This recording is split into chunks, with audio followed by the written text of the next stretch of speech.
A disparada nos preços dos alimentos vem sendo tratado pelo governo como pontual ou típico, mas economistas têm outra explicação para o caso. Inicialmente, essa situação de falar que é atípico, ela não condiz com a situação do agronegócio. O agronegócio ele é um negócio voltado à agricultura, à pecuária, e ele é totalmente sazonal. Então nós temos aí, por exemplo, a colheita da maioria dos produtos do agro sendo efetuadas uma vez por ano, né? Tem o milho que tem a safrinha, mas o feijão com a safrinha, mas o restante, a maioria, é uma única safra, a não ser que tenha irrigação. Né? Então essa situação de falar que é atípico, ela não condiz com a realidade do agronegócio, porque o agronegócio é totalmente sazonal. E a tendência, né, como nós estamos vendo, inclusive por essa situação climática, é que isso se torne mais agudo, né?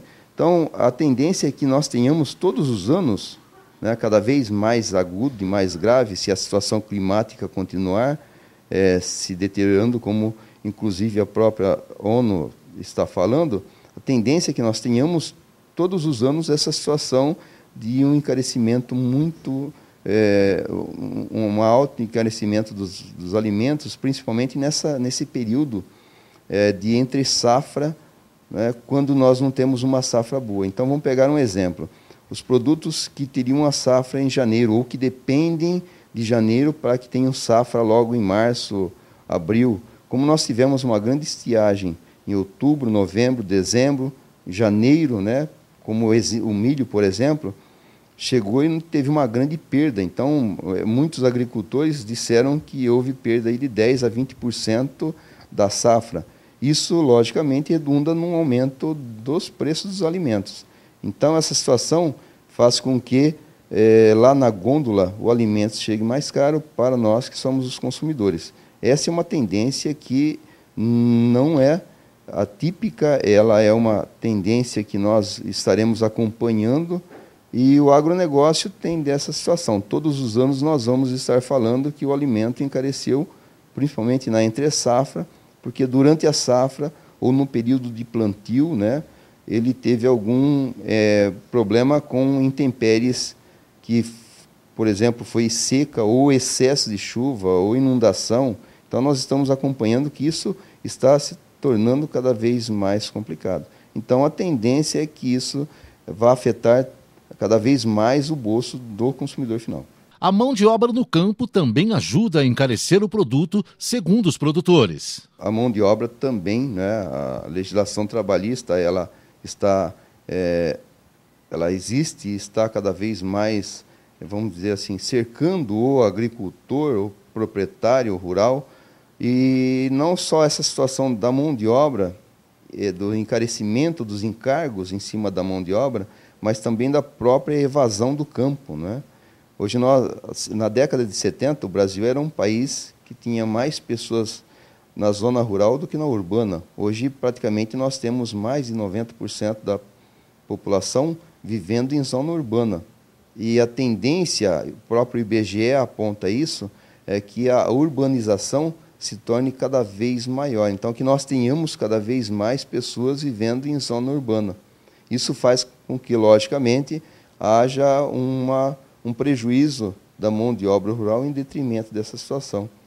Que a evasão rural acaba provocando essa fuga do campo, essa evasão do campo acaba provocando aí um difícil retorno da mão de obra que está na cidade para o campo. Sem dúvida nenhuma, um dos principais vilões da inflação, hortifruti granjeiro. Principalmente o tomate, que em algumas cidades passou a custar o mesmo que a carne, 15 até R$18 o quilo. Vamos saber um pouquinho mais da inflação. E como você lida com a inflação quando vai a um supermercado? Os alimentos aumentam 23% e a inflação está em 6%. Às vezes, na cabeça da pessoa, por que fala então que a inflação está 6% se o alimento aumenta 26%?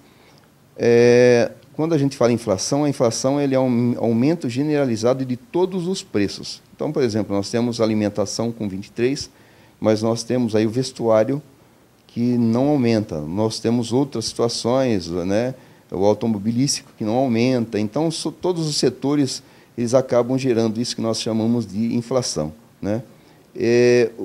como que a pessoa pode driblar essa situação, por exemplo, setorizada, né, no caso da alimentação, procurando alimentos alternativos, né, sempre a gente fazendo a substituição de alimentos. Se a carne está cara, tenta fazer com que algum outro alimento possa substituir, né, que nós chamamos de alimentos substitutivos, né.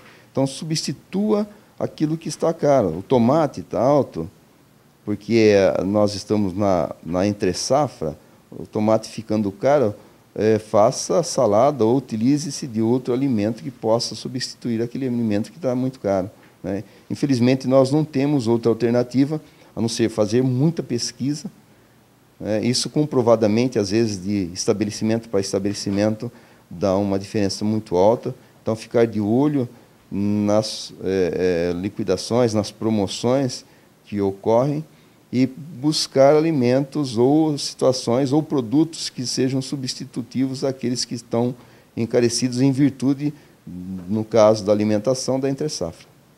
Tem que procurar as coisas mais baratas, né?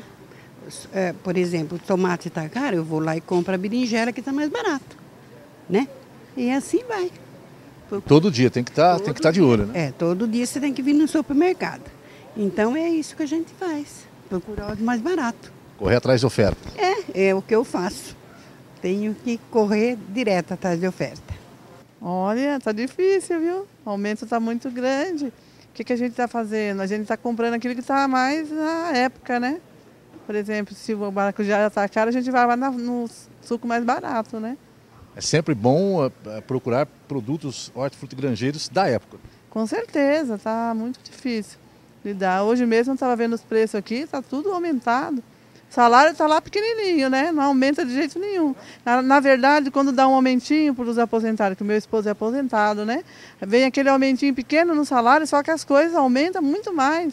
Então, parece que está cada dia caindo mais o salário da gente. Está difícil. Você acredita que a inflação seja só de 6%, 7%, como é divulgado? Não, com certeza não. De forma alguma. Estou vendo que não tá acompanhando aí não, viu? Precisa de aumentar o salário. Está difícil. Tem que escolher bastante, né? A gente tem que sair de mercado em mercado. Às vezes chega aqui, uma coisa está mais em conta. Lá no outro está um pouquinho a mais. Então você vai pulando aqui, pulando de lá. Mas aqui é bom comprar aqui. Agora, a senhora acredita que a inflação seja só de 6%, 7%, como é divulgado ou não? Ah, imagina, vê lá. Eles falam, mas a coisa é bem mais lá em cima, sabe? É aquela coisa, né? Tudo debaixo do pano, né?